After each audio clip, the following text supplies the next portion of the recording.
Well, what's happening, everyone? Welcome back for another episode of the Chamber Podcast. My name is Rob Johnson, and joining me in studio today is Darrell Jackson from JAC Advertising Consultants. Welcome to the show. Thanks, Rob. How you doing today? I'm doing well. So, first podcast? Number one. Podcast number one. Where's the nervousness level, 1 to 10? I know you're an experienced professional, so it was probably old hat for you. So yeah. 7.5, 8. All right. We'll try and get it down to 4 or 5 points by the time the show is over. We'll see how it goes. No promises. So, advertising consultants, bit of a general term, a little broad, based here in Brighton, right? Yep. So tell me, like, what's the elevator pitch for the business? And then I want to know why you went into that business.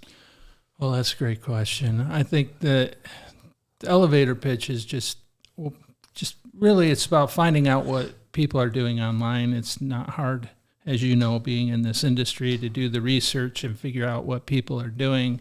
Yeah. But really, they have to change.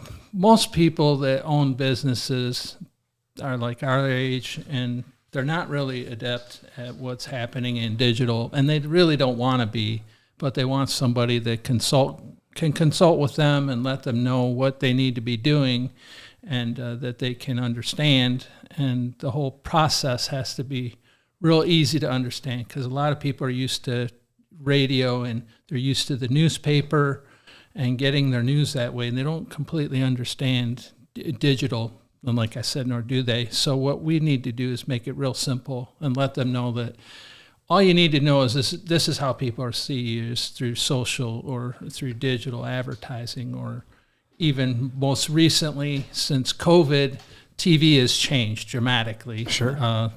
Streaming TV has taken over, and more people watch streaming TV than watch traditional TV or cable TV.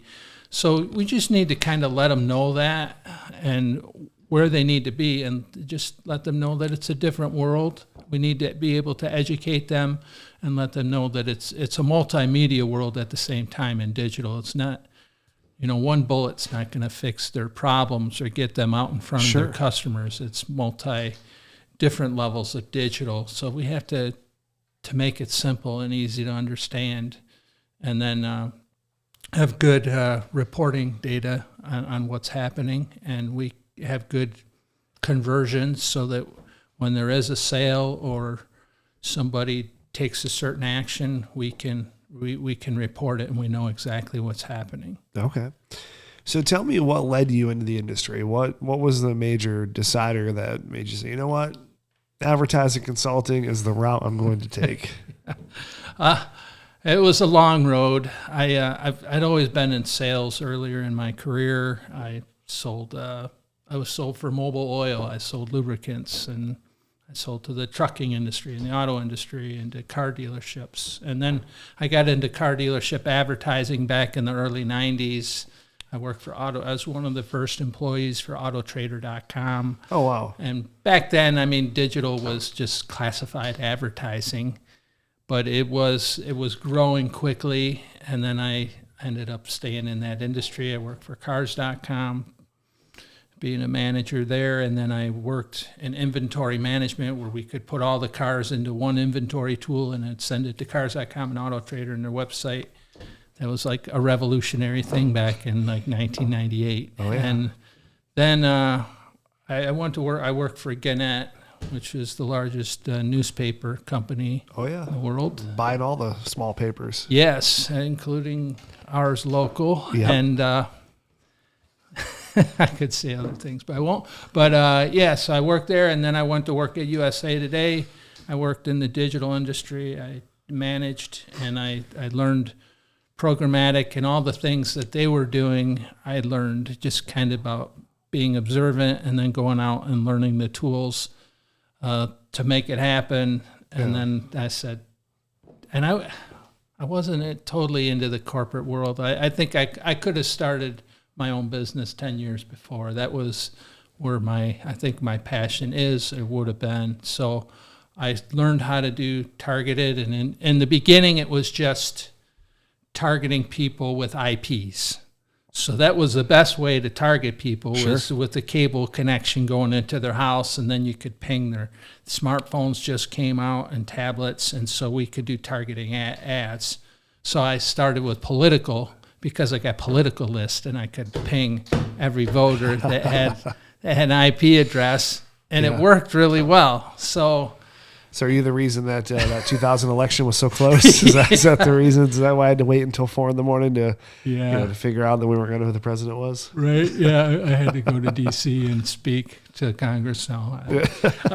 So that was kind of how it got started, and then I just continued to learn. Being in this industry, you self-learn. You kind of learn things on your own, do your own homework, and.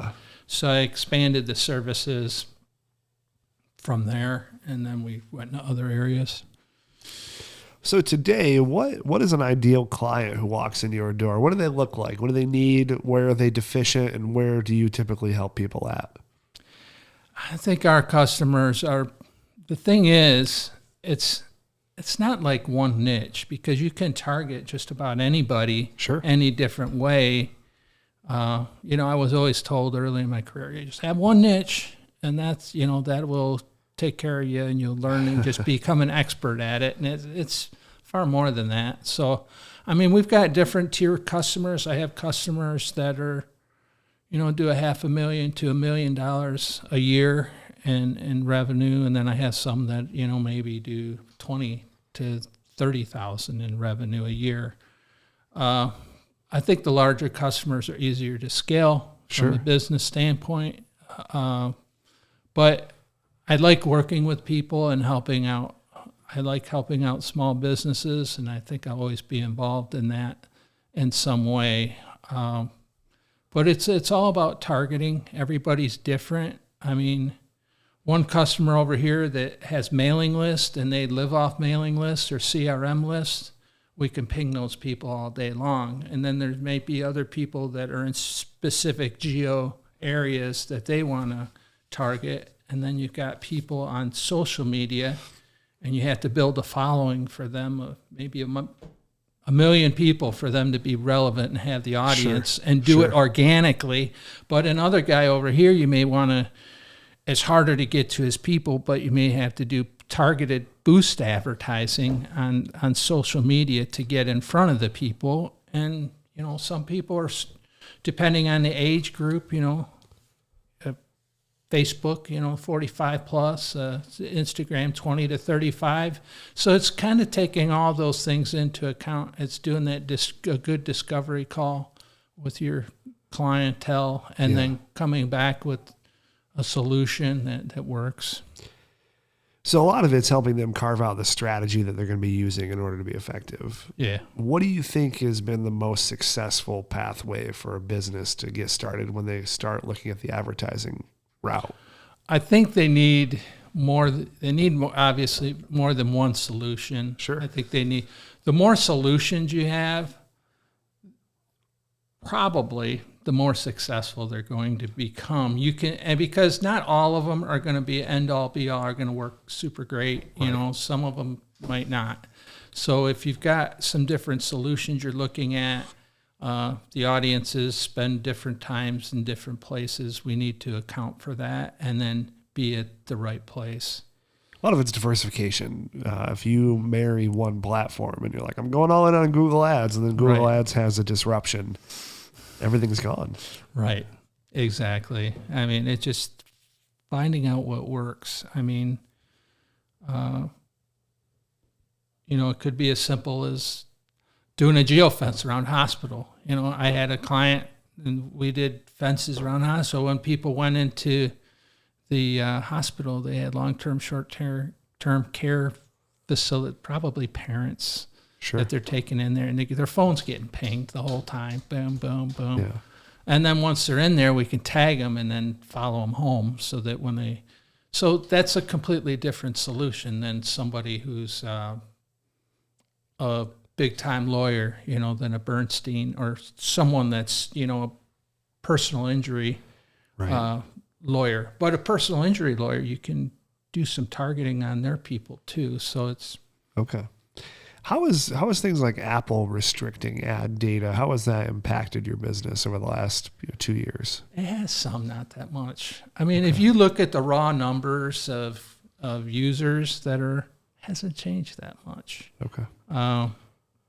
Just in terms of like the availability of targeting, because even, when we look at targeting models right now, there's less availability when it comes to like Facebook and Instagram targeting than there was 2 years ago. So I don't know if that was like playing havoc or anything with the business. It hasn't slowed down conversions is mostly what I'm looking at. Good. Okay. Yeah. So I know you're coming up on 10 years. You've been in the game for this game 8 years. Tell me, what's your favorite thing about the business? What do you enjoy the most? Just helping people, just get in front of them and helping them achieve what it is that they need to do, whether it's improving their business, seeing conversion, seeing new customers, getting them elected, It's exciting. It's part of being a team and really pulling for people and having that commitment, that my phone's always on and I'm taking text messages at 10 at night. I don't care. It's just part of the business, owning your own business. You just, it's part of the game. It's part of the game. You got to be committed to your customers. And I like my customers and I've been blessed. So there's so much that's changing in advertising right now. I'm just trying to think of like the biggest change that I've seen in advertising has been there's obviously a lot less tracking data that's going to be available as the year progresses with Google. What's one industry change or something that you want listeners to be aware of that they should be paying attention to over the next 12 months? Yeah, that's a great question. I think that the biggest probably is since COVID hit, everybody went to streaming platforms, Hulu, Netflix, Roku, Paramount, all of those, which like I mentioned earlier, it's surpassed all other TV and it's still growing at a rapid pace. It's so much easier to target on those platforms than it is to go on cable, Sure. on a Charter or Comcast, because you can do your phone, your TV has first party data. It's like your phone. You can do geo targeting with it. You can see what people are watching on their TV, what their habits are, and you can target them with third party data. Love it. And you can target them with addressable geo data. So if you have that person's address, you can drop 15 and 30-second ads on their TV from a satellite. So it's changing the game, and I'm trying to be a leader in that and learning as much as I can about it for my customer base. Well, I got to say, out of everything that you just said, the most surprising thing was that you mentioned Roku in the same breath as Netflix and Hulu. If they ever listen to this, they're going to be jazzed. They're going to be like, wow, we've made it. Yeah. No, I know. They're actually a huge tech company, gigantic platform, especially partnering with, television brands to be built in. So it is, we have Roku and the advertising and how granular you can get. It's, some people would say scary, how granular it can get. So a lot of people think Roku is going to continue the ascent. They're not slowing down. Yeah. They've been pretty recession-proof, so it'll be interesting to see. So Darrell, anything else before we wrap up today? Anything else that you want the listeners to know about JAC and what's on the docket? Well, we're always open to listen to businesses and their strategies and what they're doing, and there's no obligation that they have to use me, but we can make recommendations and help them out on their journey, because everything that like you said and like I mentioned, I mean the whole digital scope, the whole digital industry is just going to continue to change. You need a good consultant like yourself or like me that understand what needs to be done and how to keep up on it, because it's not slowing down. And if you're on top of it, you can be a leader, and the companies that use it will be ahead, and those that don't will be behind. Yeah, I agree with that. Where I've found people have the most success is when they can see where the change is coming and they get on that wave before it, crests. And that's what I think we're seeing right now with a lot of these new digital targeting platforms, is businesses being able to get in front of that. So you can't do that unless you're doing it now. So, today is the day to start if you're not doing it. Right. It's if you feel like you don't know what's going on, maybe it's time to ask. Yeah. Should give Darrell a call. Yes, I'll get you squared please. away. I love it. Well, thank you so much for coming to the studio today. I appreciate pleasure. it. Anxiety level check. Did we get you down to a 2? Yes. Mission accomplished. I love it. Well, thank you for coming in today. I really appreciate it. Thanks, Rob. Appreciate it. All right, everyone. That's going to wrap up this week's edition of the Chamber Podcast. I appreciate you all watching. We'll catch you next week. Take care.